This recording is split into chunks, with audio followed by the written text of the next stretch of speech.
Patrick Henningsen and TNT. And welcome to the Patrick Henningsen Show. Today, Wednesday, the 28th of February, 2024. Basil Valentine in once again for Patrick, who is somewhere in Eurasia. We've just about got the busiest ever Patrick Henningsen Show. I'll be joined later in this hour by Freddie Ponton to discuss Jens Stoltenberg, NATO chief, who seems determined to take the West to war. Now, this morning, Ursula von der Leyen addressed the European Parliament. So did the widow of Alexei Navalny.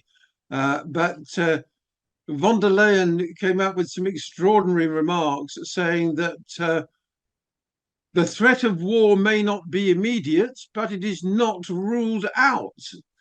This, of course, after your president, Emmanuel Macron, earlier in the week said that he was ready to put French troops into Ukraine, directly confronting Russian troops, thereby bringing two nuclear-armed powers into direct confrontation. As far as I'm concerned, war should be ruled out. War between any kind of European army or NATO. I'm not sure who von der Leyen speaks for. She certainly speaks for herself. She has, aggrandized her position into some sort of Empress of Europe, attracting the criticism of Josep Borrell, the EU foreign policy chief at the weekend, who was pushed back against her wrapping herself in the Israeli flag. But it seems she's in lockstep with Stoltenberg about this. They're sort of just holding back from actually saying that they want World War III, but getting as close as they possibly can, Freddie. Yes, it's just bloody appalling. I mean, this is really, the continuity of Monday's meeting, as you just mentioned in Paris, with Macron starting to feel important, when he's clearly not. But the dichotomy of this language and the verbiage these people are using is unbelievable. On one side, they'll tell you that there is no consensus amongst the European states with regards to how to deal with Russia, despite the fact that they obviously cannot accept the defeat of Ukraine, and trying basically to gather the troop in order to get more money from the European taxpayers, and on the other side trying to see whether they can escalate this war, because they've lost on so many fronts and Europe is on the verge of collapsing, and people are now everywhere talking about starting to entertain the idea of getting out of Europe, something we have entertained in France for a very long time. The idea of Brexit and the idea of getting out of NATO and WHO and all these supranational organizations, which have only brought disasters and make us poorer by the day. So I think she's just in that particular continuity. I believe that she definitely would enjoy to have Jens Stoltenberg, which we're going to talk about today. And she would have loved to get his job, and will probably already be at war with Russia. So the psychopath of Europe seems to have found themselves in each other's, in the comfort of each other's, trying to plot more war, more death in Ukraine. And that's just simply sad. Yes, earlier this week, Zelensky came out with a figure of 31,000 dead Ukrainians, but we've seen other estimates 10 times that number. And, from the press ganging, the conscription of women and older people into the Ukrainian army, and the number apparently missing in action, I think the real figure is much higher than 31,000, isn't it, Freddie? Well, I mean, the estimates from various military experts, from the most, pro-Ukrainians or even pro-Russian, it doesn't matter. Anyone that knows what he's talking about will understand that we are talking in the vicinity of in between 300,000 and 500,000 people, at least 300,000 dead, and the rest probably injured or unable to resume combat, So this is a disaster. I mean, and it's very easy to explain, you can see how difficult it is for Ukraine to gather the troop and to get actually new recruits, to be sent out to the grinder, the meat grinder there. But they're struggling to get people that wants to, be part of that, because simply they have to go now to different generations and get older people to get involved, people that with handicap or whatever. They'll take anyone, women, as you just said. It doesn't matter. It seems that they're okay to send the people to their, ultimate death. Without thinking it twice, simply because this is what NATO and the United States and the UK wants, and as long as they keep on paying and taxing the European and the Western taxpayers, to sponsor this war effort, it's all good. It's apparently acceptable, which is unbelievable. It's just inconceivable. The most dangerous escalation I heard of this week was Stoltenberg, and I'm not sure quite who or what gives him the authority or the right to say this, but he said that it will be up to each ally to decide whether the F-16 fighter jets will be used to strike legitimate Russian targets outside Ukraine. In other words, he's saying Ukraine can strike targets deep inside Russian territory itself. And he added that he believed that the death of the opposition politician Alexei Navalny, and indeed the Russian gains on the battlefront in recent months, should help focus the attention of NATO on it and its allies on the urgent need to support Ukraine. What Navalny's got to do with it, I've absolutely no idea whatsoever. I mean, he's an individual who died, his death being investigated. It should not be used as a pretext for any kind of escalation. But the use of F-16s to strike targets inside Russia does represent a significant step towards a wider conflict, doesn't it, Freddie? Yes, absolutely. I mean, these are the very same people that were actually advocating for, no long-range missile, no troop on the ground, no planes. If you go back to the early part of the war, even in the year 2, they were still very cautious about making any move of this kind. But it looks like it's open bar now, and everybody is kind of entitled to come up with the most eccentric ideas about this conflict and how to resolve it. And peace is definitely not one of the solutions that they are entertaining. Now, as you said, Navalny's story is just thrown out there like a wild card, but anybody that knows, and any journalist that deserve this title or this description would know who Navalny is. And you're dealing with a CIA asset. There's absolutely no other way to describe him as someone that has been on the extreme right front. He's not the main opponent of Putin, and he's definitely not the nice guy the Western world is trying to portray.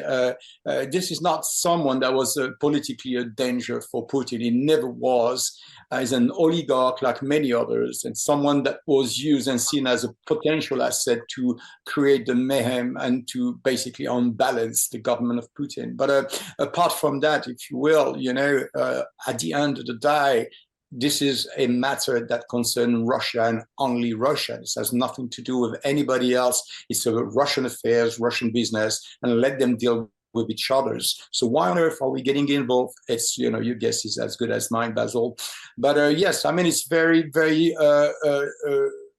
threatening, and I think France is really awakening now, especially after Monday and this conference in Paris with 25 head of states and various Ministry of Foreign Affairs, intelligence. I mean, you name it. Anyone that has basically a teeth in this game was in Paris, looking and discussing as the way forward with this war. And Macron's speech was really, really bizarre because he's basically entertaining any kind of scenarios, including boots on the ground from the French army, something that has never been discussed with the parliament, something that has never been discussed with the French citizenry. So we are talking about someone that is acting like a kind of king and is not consulting his parliaments, and is making threats to nations like Russia.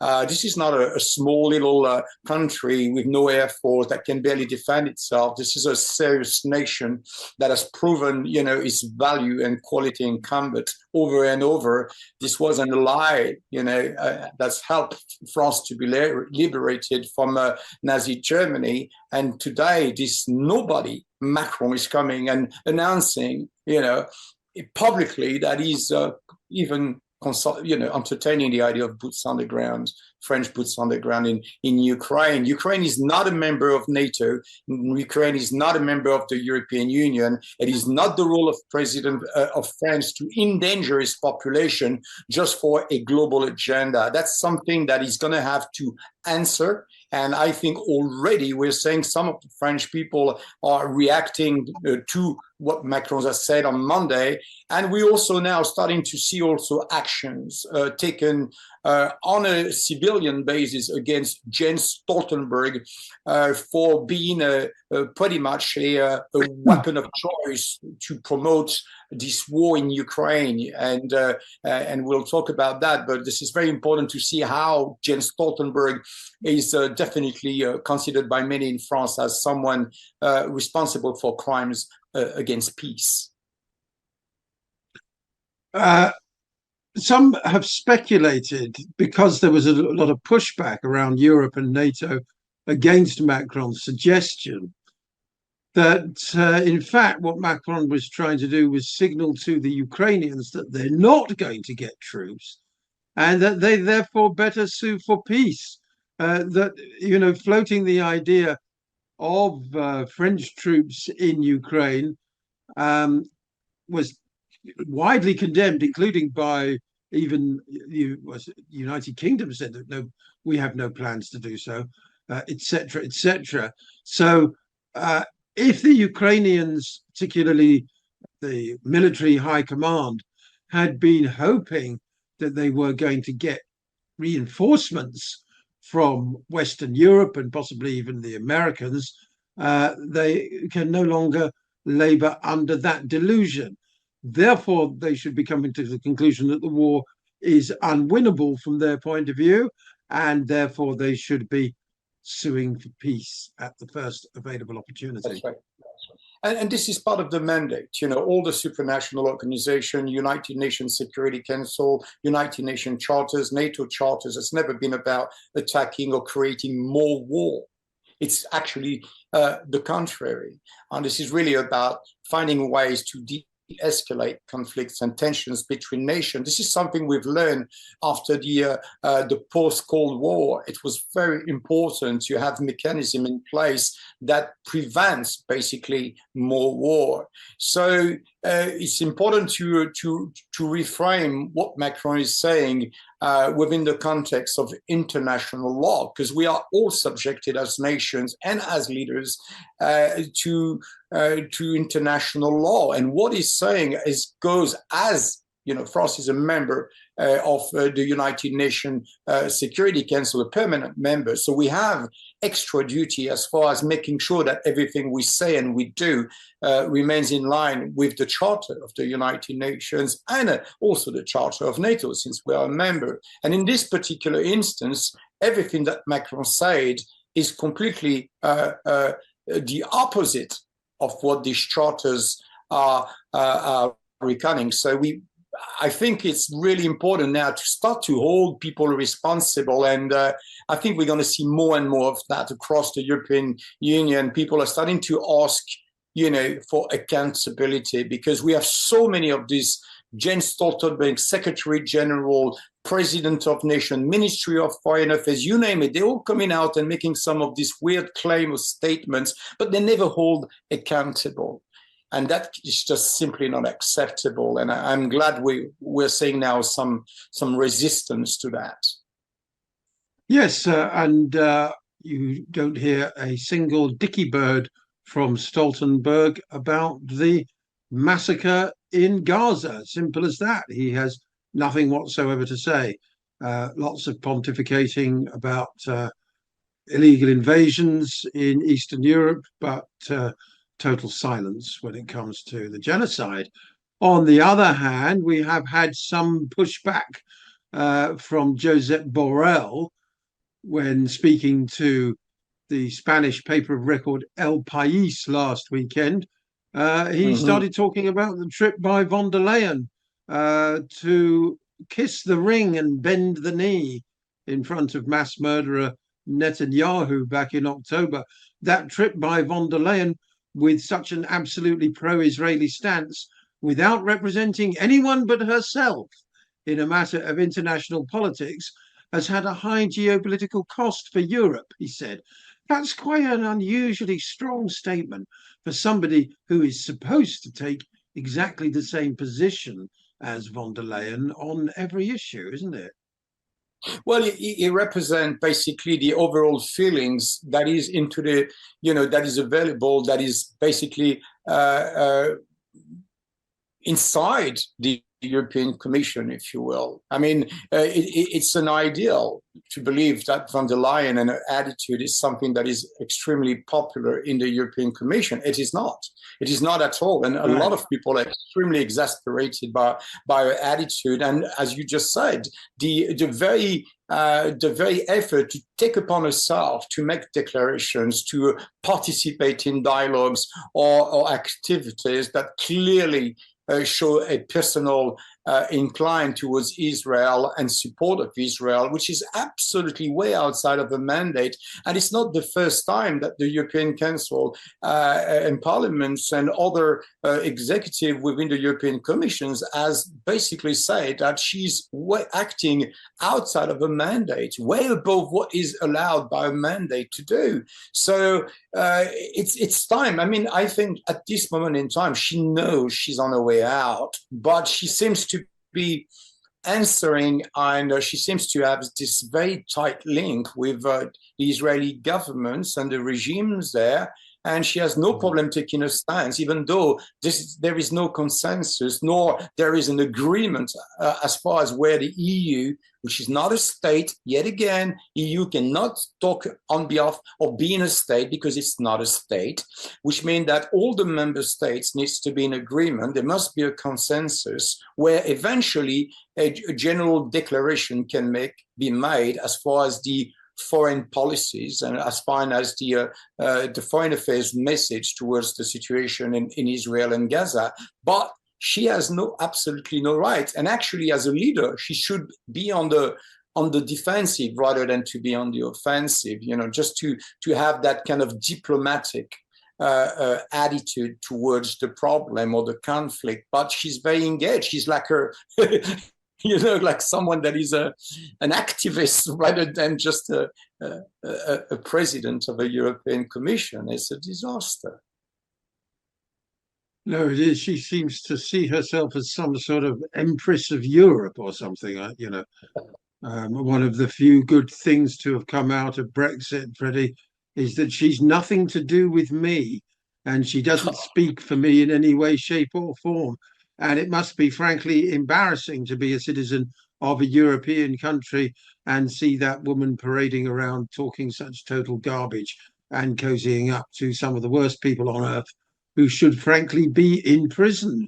On the other hand, Borrell, speaking to the Spanish daily El Diario at the weekend, said, "I reclaim my right to criticize the decisions of the Israeli government without being considered an anti-Semite.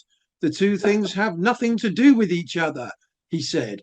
Oh, no, this is heretical, isn't it, from someone as senior as Borrell? Heresy.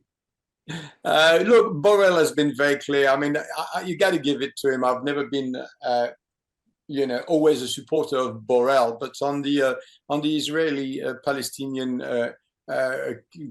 conflict, he's been very clear. I think for him it's quite clear where he stands, but I think that he should not be intimidated about his ability to speak out when he sees wrong has been done, and more importantly, criticizing Israel criticizing a state is not against the law. Last time I checked, nothing prohibits you from speaking about a state. If something goes wrong or something you don't like about it, we are not subjected to the Israeli law. We are subjected to the international law in terms of foreign affairs and, in politics and diplomacy. And as citizens, we can do pretty much whatever we want and say whatever we want.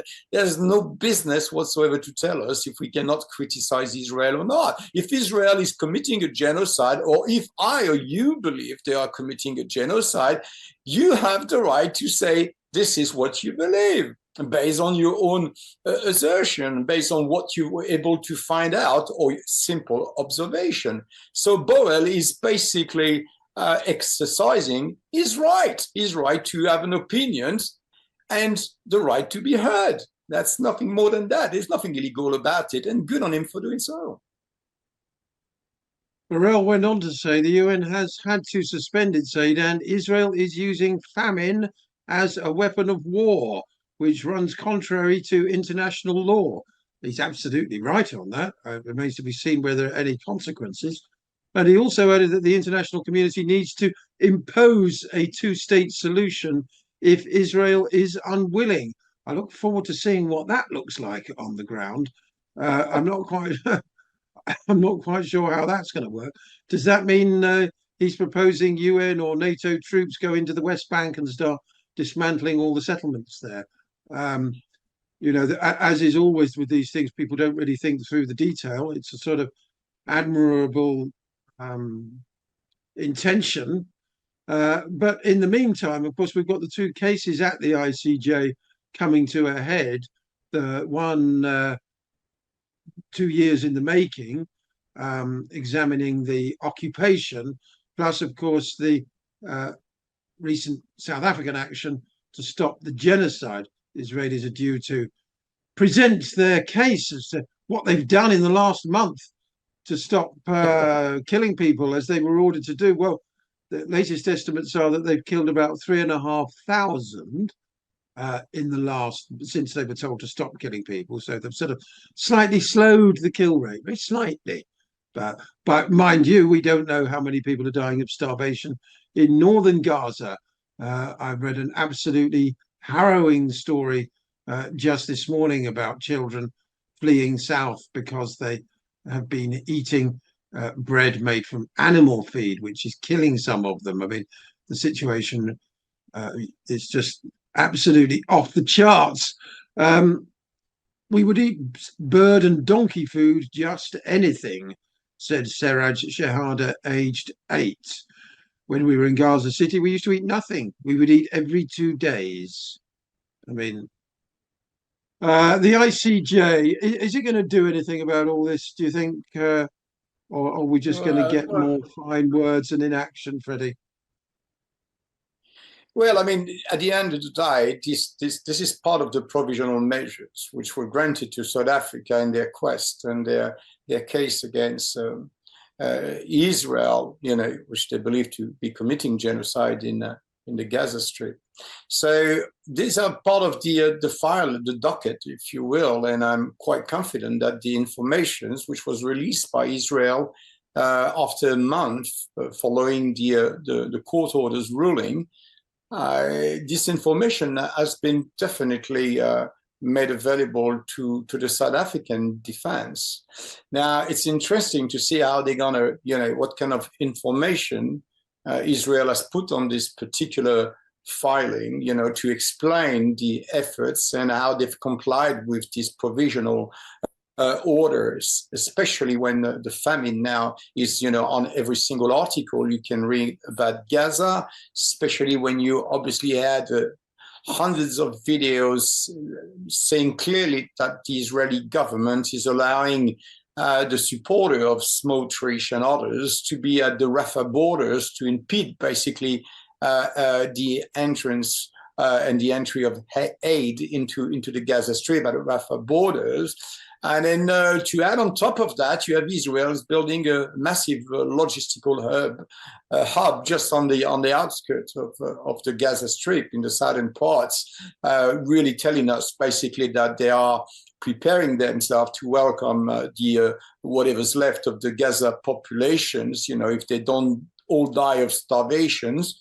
So I don't know what this report is about. I've looked for it, but it's not been publicly released, of course, because there's a course of action International Court of Justice, as you know. So that will remain in between the both parties in disputes to assess and for the court to manifest itself. But what they can possibly do is very limited, because their mandate is, as I say, it's about to prevent for genocide to be committed. All they can say is provide recommendations according to the provisional orders, say that Israel was in breach of these provisional orders. They have not complied with the order, and therefore recommended the United Nations Security Council to apply basically and to enforce the provisional order. So it's really about now, the next step is about enforcement, because if you're in breach of what the court has required or the court's ruling, then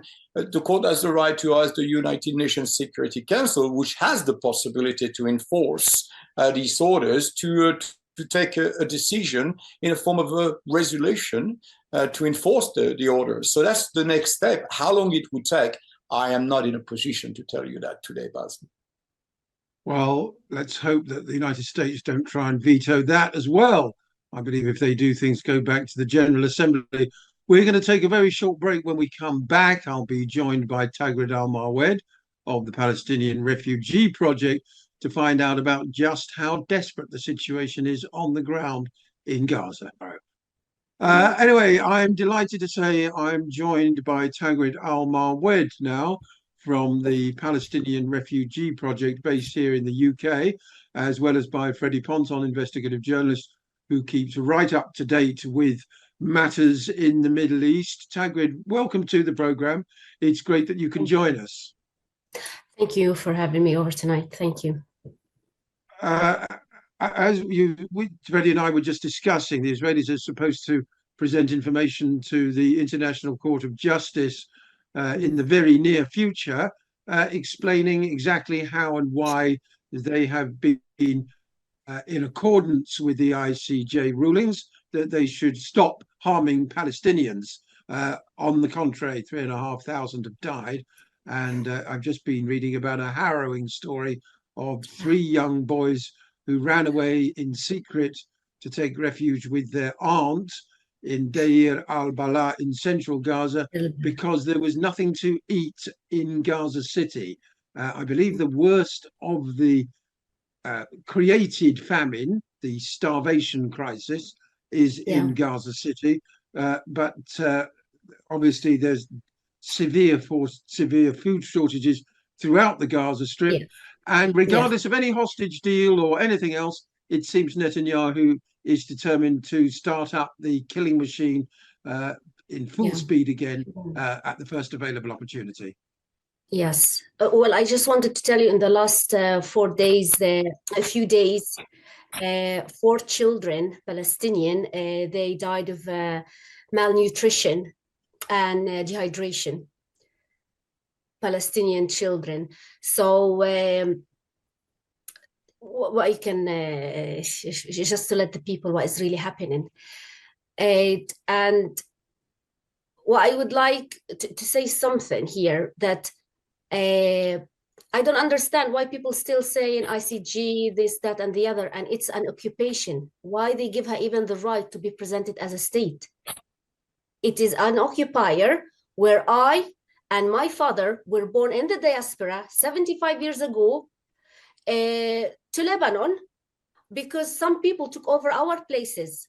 I should be in north of Palestine. I should go back home. So when you're saying about they've been taken to court as if they are legitimate, and they are not. And when you are in this position, you can do this atrocity as they are doing, killing people left, right, and center, and making any excuse for it. No, absolutely. I mean, there is the parallel case at the ICJ, which is looking at the occupation of the West Bank. I think you're talking about the entire Zionist project, which is increasingly coming under scrutiny, shall we say. In the next hour, I'm going to be joined by Chris Williamson, the former Labour MP, who is one of a growing number of people now questioning the whole future of Israel. basically that what we need is a process of de-Zionization for the whole of the region, because a completely sick, homicidal society has been allowed to take root in historic Palestine, which seems to know only murder, theft, and then lying to cover up its crimes, Tagrid. And nowadays, even there's a proof. And other than the old, images, videos during the beginning of the genocides, it's not one genocide, it's ongoing genocides. There's live videos, and they still are lying. I've never seen people like this ever. And there's another information. I keep trying my best to make people think of it. It's not October. It's even the killing of the Palestinians didn't start even during the Nakba. It started 1936 or 37, I remember, on the hand of the Zionists, the extremists, which we don't dare say Jewish terrorists or end up criticized or called anti-Semite, but they are allowed to call me as a Muslim and ISIS or Taliban, etc. So we need to remember, when in Haifa and Jaffa they start the killing, it non-stop, so it's ongoing genocide. So why people just making it, narrowing it to Gaza? What about the old days? Don't they have family grieved? Don't they have houses they've lost? We've beyond 130,000 martyrs, Palestinians, on the hand of them. So why now they are counting 30? No, we're not only 30, we're more than 130,000. So that's one of the problems. I want people not only now, look at what is happening now, look before. Because when I moved to the UK, I've never thought that somebody will come say, I've never thought there's a Palestinian refugee exist in Lebanon. So that's a laughter. I've told them I am from Safuri, the village where Mary was born. I'm a woman. I keep resisting and standing. I'll keep fighting. Even now, I've been stopped by some groups, Zionists, because we, Palestinian or pro-Palestine, are a target of Zionism. They're a big attack on me, trying to stop me from being vocal and speaking, and nothing will stop me. Only is this shahada. That's how I was brought up. So no one will stop me. Indeed, it's very sad, but one of the chief weapons used by Zionists is, of course, simply to deplatform Palestinians, to not allow them their voice, not allow them to tell their story.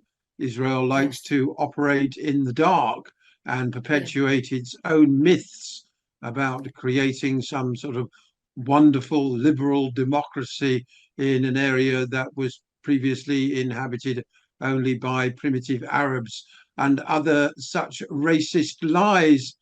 Freddie, do you have a question for Tagrid?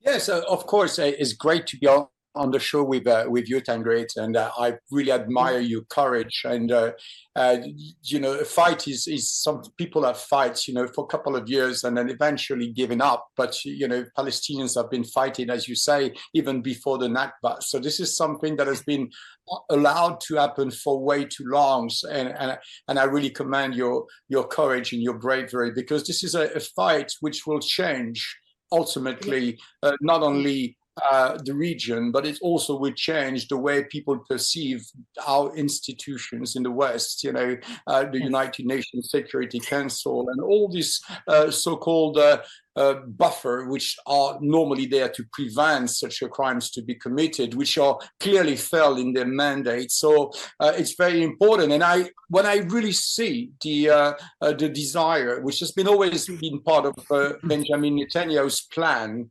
basically to cancel the debates on the right of return, the refugee debate, which UNRWA, the United Nations agencies, has always kind of brought forward and never gave up on bringing and making sure that refugees, whether in Jordan, Lebanon, and other countries, have this right, because according to international law, you have the right to return after the combat or the fight is done. You have absolutely 100%. It's completely unequivocal the right to return, and you need to get compensation. You have the right to get your land. I keep You know an what I mean? apology from the British government. They need to write an apology. Balfour So Declaration. there's an apology, of course. So there's no doubt about that. It's very clear in the text of law. We don't need even to debate it. It's out there, and there's many resolutions already at the United Nations which have clearly outlined this right. So it's not in debate. But what perhaps I have questions for you, as you know, as a Palestinian refugee in Lebanon.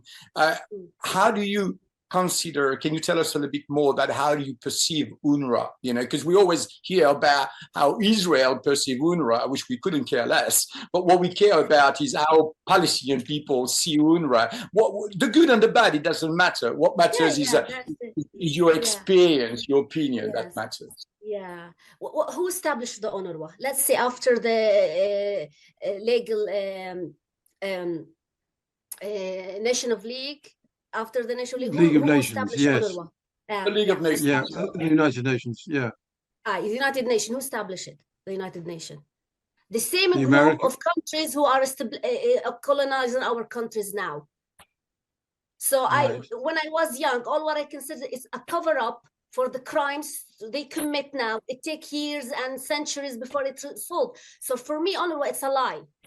It's just a project. Maybe now they are a little bit start to change, as like the establishment of Taliban, it was to be against something, then it was fired back on the American. The same, maybe United Nations change and become really truly pro-Palestine. So for me, the United Nations, it was nothing other than giving me food, making me queuing with my mom to get food. Why? I should be back home. There shouldn't be United Nations not giving me my right, no medicine. And right now, after the Zionists defunding, there's nothing there left. When I was in Lebanon, I was there a few weeks ago. Some young men, some families, they've been 2 months, no wages. How do you think they're gonna have medicine, have food? And the UNRWA already started years and years ago, cutting their services, and it was shrinking before now. So they don't make it an excuse if it's just something happened now after a couple of guys working there, member of Hamas or something, which again, that's another lie. So for me, I'm one of the Palestinians who consider if it's really genuine United Nations, they should work harder and give priority. And it shouldn't be controlled by the same groups who caused my problems originally in the Middle East, not only my Palestinian one. Well, thank you for that. It's great explanations. And you're making some very interesting point here as well, is that, you know, the focus has always been on taking care of the refugee rather than to actually taking care of bringing them back to their homeland, you know, which was the priority. So it's a very good point you're making. Perhaps what I could contribute in order to maybe give you a view of how I look at the United Nations. I've known them for a very long time, and I work alongside the United Nations, not as a UN employee, but alongside them as a contractor. So I've had a chance to know, what I can tell you is that there is two families in the United Nations. There is the politics of the United Nations and the people on the ground, and they're two different things. So it's difficult to talk about the United Nations just on one side. Political decisions not making a lot of sense, but certainly some people are extremely committed to the Palestinian cause within the United Nations. And for that, for those that fight on the ground. We're going to have to hold it there. We'll be right back to continue this conversation after the news at the top of the hour. Don't go away. We'll be right back.